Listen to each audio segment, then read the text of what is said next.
Accra is one of the country's greatest paradoxes, a sprawling, relentless metropolis that calls many of these unresolved differences into focus.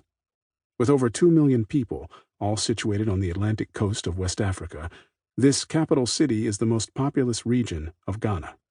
Many of the political elites, the military, and the wealthy inhabit the East Legon neighborhood, bringing money back from a number of extra-legal sources abroad, while hundreds of thousands of other Ghanaians live only a few miles away in the neighborhood of Nima, one of the fiercest slums in the modern world, oftentimes without access to clean drinking water or electricity.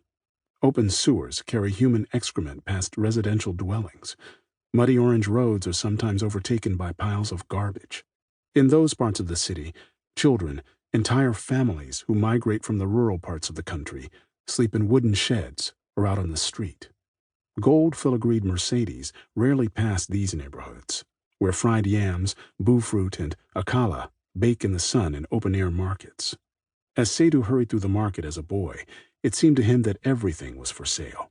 Spools of fabric, used tires, appliances, the stalls echoing with the joyous ferocity of his country, though for the families of Nima, there did not seem to be any sense of change, any hope for the future, no matter what was being bought or sold. Today, 25% of Ghanaians live below the poverty line, making it nearly impossible to escape the economic class they are born into. You can live in a free country, but you are not truly free unless you have the opportunity and financial means to express that freedom. And unless you are a politician, in the military, or have money, the state, which purports to be a democracy, has no use for you. This glaring disparity between wealth and poverty affects every transaction, informs every conversation, every glance.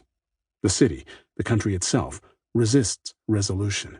You will not find its center anywhere on a map because it exists in past, present, and future tense, always changing, always going backward and forward at the same time.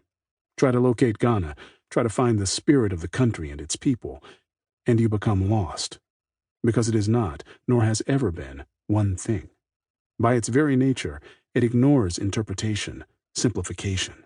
If there is a center to Ghana at all, it is a paradox itself, an unopened flower in a nest of nettles, a diamond buried in a hill of refuse, a beautiful song echoing from a dark alley. Born in Nima in 1992, Seidu was a quiet, though energetic child. As a boy, he recognized some of the disparities that surrounded Ghana and decided he would devote himself to football, practicing every day after school, certain the sport would be the thing that would help him transcend the difficult circumstances of his family's economic situation.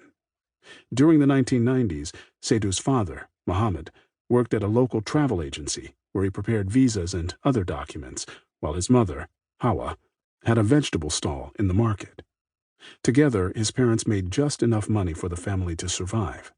Their house had one bedroom. Seidu shared a bed with his brothers, Kamal and Faisal, while his sister, Aisha, slept with their parents.